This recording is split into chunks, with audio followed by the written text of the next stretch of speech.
ರೀ ರೀ ಹೇಳಿಲ್ಲ ಏನು? ಏನಾದರೂ ಬೇಕಿತ್ತಾ?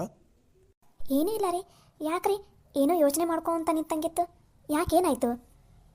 ಅಲ್ಲ ಲೀಲ, ನನ್ನ ಕೈಲಿ ನಂಗೆ ನಂಬೋದಕ್ಕೆ ಆಗ್ತಾ ಇಲ್ಲ. ಪಲ್ಲವಿ ಇಷ್ಟೊಂದು ಬದಲಾಗಿದ್ದಾಳ ಅಂತ. ಹಾಂ, ಎಷ್ಟು ಚೆನ್ನಾಗಿ ಮಾತಾಡ್ತಾಳೆ ಇವಾಗ. ಹಾಂ, ನನಗಿಷ್ಟ ಅಂತಂದು ನೀನು ಹೇಳಿಲ್ಲ ಏನಿಲ್ಲ, ತಾನ ಹೋಗಿ ಚುಮ್ಮರಿ ಮಾಡ್ಕೊಂಬಂದ್ಲು. ಅದು ನನಗೆ ಕೆಂಪು ಖಾರ ಹಾಕಿದ್ದು ಇಷ್ಟ ಅಂತಂದು ಕೆಂಪು ಖಾರ ಹಾಕಿ ಮಾಡ್ಕೊಂಬಂದಾಳ. ಕಾಫಿ ಎಷ್ಟು ಚೆನ್ನಾಗಿ ಮಾಡ್ಕೊಂಬಂದು ಕೊಟ್ಲು. ಹಾಂ, ಎಷ್ಟು ಜವಾಬ್ದಾರಿ ಎಲ್ಲ ನಿಭಾಯಿಸಕೊಂತಾಳಲ್ಲ. ನನಗೀಗಲೂ ನಂಬೋದಕ್ಕೆ ಆಗ್ತಾ ಇಲ್ಲ. ಏನಾಯಿತು ಅಂಥದ್ದು? ಹಾಂ, ಪಲ್ಲವಿ ಇಷ್ಟೊಂದು ಬದಲಾದ್ಲಲ್ಲ. ಹ್ಞೂ ರೀ, ನಿಜ ಅಂದ್ರೆ ಪಲ್ಲವಿ ಭಾಳ ಒಳ್ಳೆ ಹುಡುಗಿ.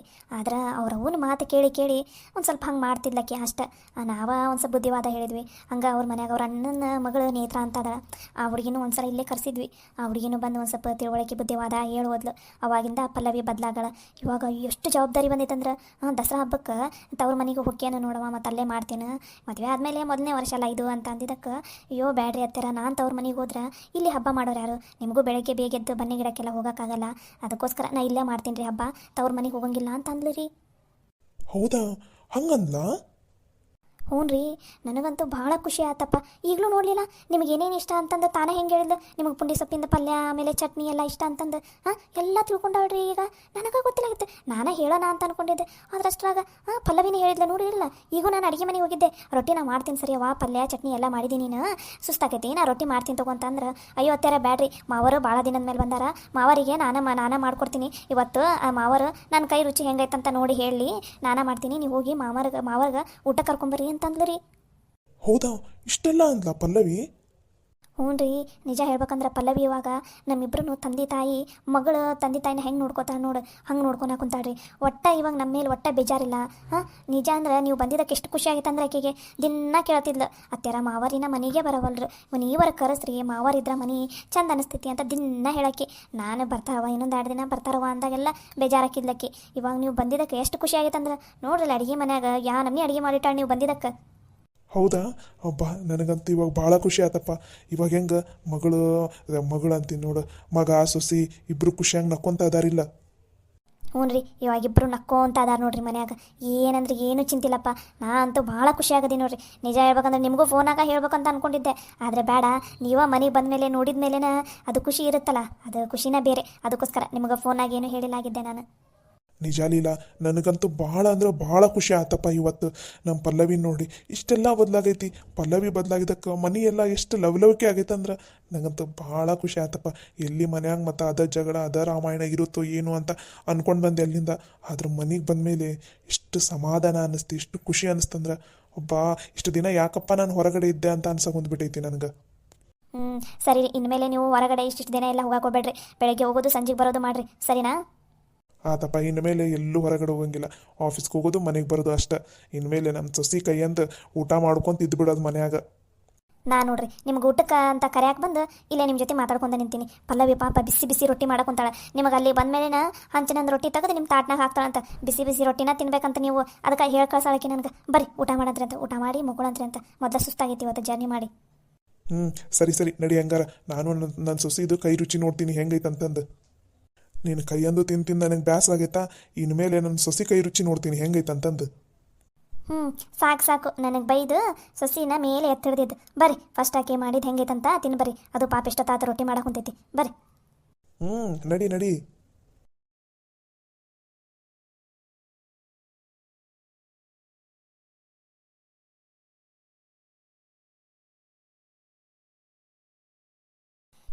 ಸಾಗರ್, ನನಗೆ ನನ್ನನ್ನೇ ಮದುವೆ ಆಗೋದಕ್ಕೆ ಬೇಡ ಅಂತ ಅಂದಿಲ್ಲ ನೀನು.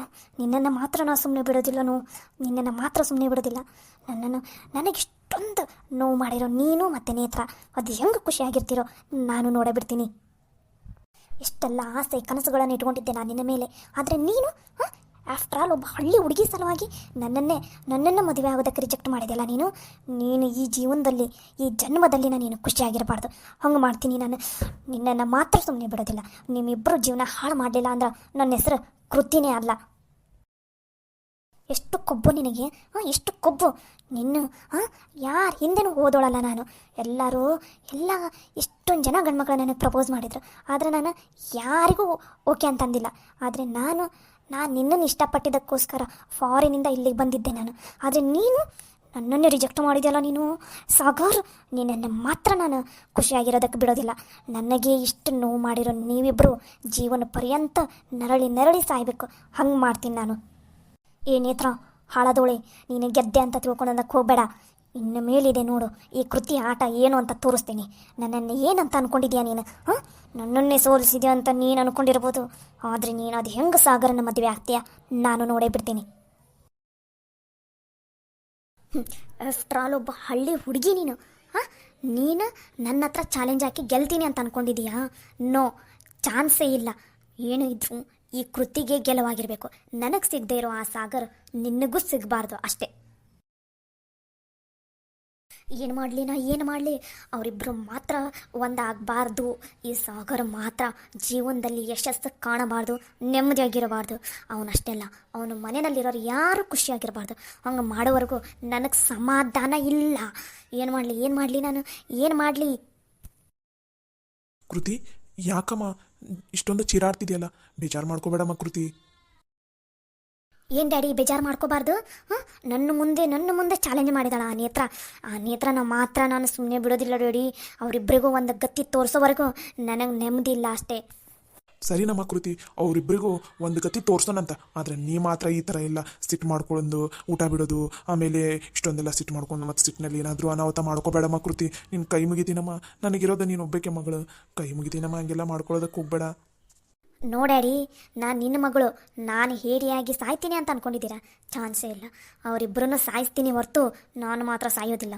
ಅವರಿಬ್ಬರು ಜೀವನ ಪರ್ಯಂತ ನರಳಿ ನರಳಿ ನರಳಿ ಸಾಯೋದನ್ನು ನಾನು ನೋಡಬೇಕು ಡ್ಯಾಡಿ. ಆವಾಗಲೇ ನನಗೆ ಖುಷಿ ಸಿಗೋದು. ಅಲ್ಲಿವರೆಗೂ ನನಗೆ ಖುಷಿನೂ ಇಲ್ಲ, ನೆಮ್ಮದಿನೂ ಇಲ್ಲ. ಡ್ಯಾಡಿ, ನೀವೇನು ಮಾಡ್ತಿರೋ ಏನು ಬಿಡ್ತಿರೋ ನನಗೆ ಗೊತ್ತಿಲ್ಲ. ಅವರಿಬ್ಬರು ಮಾತ್ರ ಮದುವೆ ಆಗಬಾರ್ದು. ನಾನು ಏನು ಮಾಡಲಿ ಇವಾಗ? ನನಗೆ ತಲೆನೇ ಓಡ್ತಿಲ್ಲ. ಏನು ಮಾಡಲಿ ನಾನು? ಸರಿನಮ್ಮ, ಏನಾದರೂ ಮಾಡಿದ್ರಾಯ್ತು. ನೀನೇನು ಚಿಂತೆ ಮಾಡೋದಕ್ಕೆ ಹೋಗ್ಬೇಡ. ನೀನು ಈ ಥರ ಟೆನ್ಷನ್ ಎಲ್ಲ ಮಾಡ್ಕೊಳ್ಳೋದಕ್ಕೆ ಹೋಗ್ಬೇಡ ಮಗಳೇ. ಸ್ವಲ್ಪ ರಿಲ್ಯಾಕ್ಸ್ ಆಗು, ಆಮೇಲೆಲ್ಲ ಯೋಚನೆ ಮಾಡಿದ್ರಾಯ್ತು. ಇಲ್ಲ ಡ್ಯಾಡಿ, ನನಗೆ ಸಮಾಧಾನ ಇಲ್ಲ. ಅವರಿಬ್ಬರಲ್ಲಿ ಒಬ್ರಿಗಾದರೂ ಏನಾದರೂ ಗತಿ ತೋರಿಸೋವರೆಗೂ ನನಗೆ ಸಮಾಧಾನ ಇಲ್ಲ. ನನ್ನ ಮುಂದೆ ಅವರಿಬ್ಬರು ನರಳಾಡಬೇಕು. ಅಲ್ಲಿವರೆಗೂ ನನಗೆ ಸಮಾಧಾನ ಇಲ್ಲ ಅಷ್ಟೇ. ನಾನು ಅಲ್ಲಿವರೆಗೂ ಅವ್ರಿಗೇನಾದರೂ ಆಗೋವರೆಗೂ ನನಗೆ ಸಮಾಧಾನ ಇಲ್ಲ ಅಷ್ಟೇ. ಅವ್ರಿಗೇನಾದರೂ ಆಗಬೇಕು ಅಷ್ಟೇ ಡ್ಯಾಡಿ. ಇಲ್ಲಾಂದ್ರೆ ನಾನು ಏನು ಮಾಡ್ತೀನೋ ನನಗೆ ಗೊತ್ತಿಲ್ಲ. ಕೃತಿ, ಅವ್ರಿಗೆ ಏನು ಮಾಡ್ಬೇಕಂತ ನನಗೆ ಚೆನ್ನಾಗಿ ಗೊತ್ತು. ನೀನೇನು ತಲೆ ಕೆಡ್ಸೋನಕ್ಕೆ ಹೋಗ್ಬೇಡ, ಆರಾಮಾಗಿರೋ ಮಗಳೇ. ನಾನು ಅವ್ರಿಗೆ ಏನು ಮಾಡ್ಬೇಕಂತ ನಾನು ಯೋಚನೆ ಮಾಡ್ತೀನಿ. ನೋ ಡ್ಯಾಡಿ, ಅವರಿಗೆ ಏನು ಮಾಡ್ಬೇಕು ಅನ್ನೋದನ್ನು ನಾನು ಯೋಚನೆ ಮಾಡ್ತೀನಿ. ನಾನು ಏನಾದರೂ ಮಾಡ್ತೀನಿ. ಇದರಲ್ಲಿ ನೀವು ಎಂಟ್ರಿ ಆಗೋದಕ್ಕೆ ಹೋಗಬೇಡ್ರಿ ಪ್ಲೀಸ್ ಡ್ಯಾಡಿ. ನಾನು ಅವ್ರಿಗೆ ಒಂದು ಗತಿ ತೋರಿಸೋವರೆಗೂ ನನಗೆ ಸಮಾಧಾನ ಇಲ್ಲ. ಸರಿ ಕೃತಿ, ಏನು ಮಾಡಬೇಕು ಅಂತಂದಾದ್ರೂ ಹೇಳು, ನಾನು ಮಾಡ್ತೀನಂತ. ನಾನು ನಿನಗೆ ಹೆಲ್ಪ್ ಮಾಡ್ತೀನಿ. ನೀ ಟೆನ್ಷನ್ ಮಾಡ್ಕೊಳ್ಳೋದಕ್ಕೆ ಹೋಗ್ಬೇಡಮ್ಮ. ಏನು ಡ್ಯಾಡಿ, ಏನು ಮಾತಾಡ್ತಾ ಇದ್ದೀರಾ ನೀವು? ಟೆನ್ಷನ್ ಮಾಡ್ಕೋಬಾರ್ದ? ಹಾಂ, ನಾನೇನಾದರೂ ಹೀಗೆ ಸುಮ್ಮನೆ ಇದ್ದರೆ ಅವರಿಬ್ಬರು ನನ್ನ ಮುಂದೆನೇ ಮದುವೆಯಾಗಿ ನನ್ನ ಮುಂದೆನೇ ಸಂಸಾರ ನಡೆಸ್ಬಿಡ್ತಾರೆ. ಅವಾಗ ನಾನು ಅವರಿಬ್ಬರು ಸಂಸಾರ ಮಾಡೋದನ್ನು ನೋಡ್ಕೊತ ಕೂತ್ಕೊಳ್ಳ ಸಾಧ್ಯನೇ ಇಲ್ಲ. ನೆವರ್. ಅವರಿಬ್ಬರಿಗೂ ಏನಾದರೂ ಗತಿ ಇವತ್ತೇ ತೋರಿಸ್ತೀನಿ ನಾನು. ಅಲ್ಲಿವರೆಗೂ ನನಗೆ ಸಮಾಧಾನ ಇಲ್ಲ ಅಂದರೆ ಇಲ್ಲ ಡ್ಯಾಡಿ. ಅವರಿಗೆ ಈ ಕೃತಿ ಅಂದರೆ ಏನು ಅನ್ನೋದನ್ನು ತೋರಿಸ್ಬೇಕು ನಾನು. ಆ ನೇತ್ರ ನನ್ನ ಕಾಲಿಗೆ ಬಂದು ಬಿಡಬೇಕು. ಅಲ್ಲಿವರೆಗೂ ನನಗೆ ಸಮಾಧಾನ ಇಲ್ಲ ಡ್ಯಾಡಿ.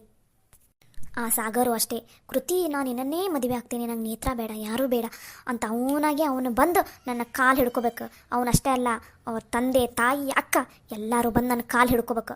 ಹಂಗೆ ಮಾಡ್ತೀನಿ ನಾನು. ಅಲ್ಲಿವರೆಗೂ ನನಗೆ ಸಮಾಧಾನ ಇಲ್ಲ. ಅವರಿಗೆ ಈ ಕೃತಿ ಅಂದರೆ ಏನು ಅನ್ನೋದನ್ನು ತೋರಿಸ್ತೀನಿ. ಇವತ್ತು ತೋರಿಸ್ತೀನಿ ಈ ಕೃತಿ ಅಂದರೆ ಏನು ಅಂತ ಅನ್ನೋದನ್ನು.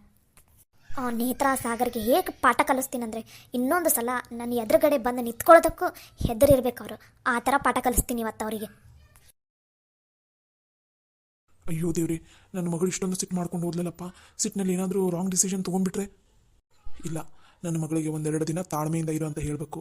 ಇವಳು ಸಿಟ್ಟಲ್ಲಿ ಏನಾದರೂ ಅನಾಹುತ ಮಾಡಿ ಆಮೇಲೆ ಅದು ನನ್ನ ಮಗಳ ಕುತ್ತಿಗೆಗೆ ಮಾತ್ರ ಬರಬಾರ್ದು.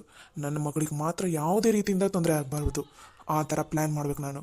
ಆ ನೇತ್ರ ಸಾಗರ್ ಇಬ್ಬರಿಗೆ ತೊಂದರೆ ಆಗಿರಬೇಕು. ನನ್ನ ಮಗಳು ಖುಷಿಯಾಗಿರಬೇಕು. ಆ ಸಾಗರ್ ಮುಂದೆನೇ ನನ್ನ ಮಗಳು ಖುಷಿಯಾಗಿ ಅಡ್ಡಾಡಬೇಕು. ಆ ಥರ ಮಾಡ್ತೀನಿ ನಾನು. ತೇಜಸ್, ಇನ್ನು ಮೇಲೆ ನೀನು ಬಿಸ್ನೆಸ್ಸನ್ನು ಹೆಂಗೆ ಮಾಡ್ತೀಯ ಅಂತ ನಾನು ನೋಡಿಬಿಡ್ತೀನಿ. ಮನೆಯಲ್ಲಿ ನೀವೆಲ್ಲರೂ ಅದು ಹೆಂಗೆ ನೆಮ್ಮದಿಯಿಂದ ಇರ್ತೀರಿ ಅನ್ನೋದನ್ನು ನಾನು ನೋಡೇ ಬಿಡ್ತೀನಿ. ಈ ಪ್ರಕಾಶನ ಎದುರು ಹಾಕ್ಕೊಂಡವರು ಯಾರೂ ನೆಮ್ಮದಿ ಇಲ್ಲ ಜೀವನದಲ್ಲಿ. ನಿಮ್ಮ ನೆಮ್ಮದಿನೂ ಇವತ್ತಿಂದ ನಾನು ನನ್ನ ಮಗಳು ಕಿತ್ಕೋತೀವಿ. ನೋಡ್ತಾ ಇರು ನೀನು.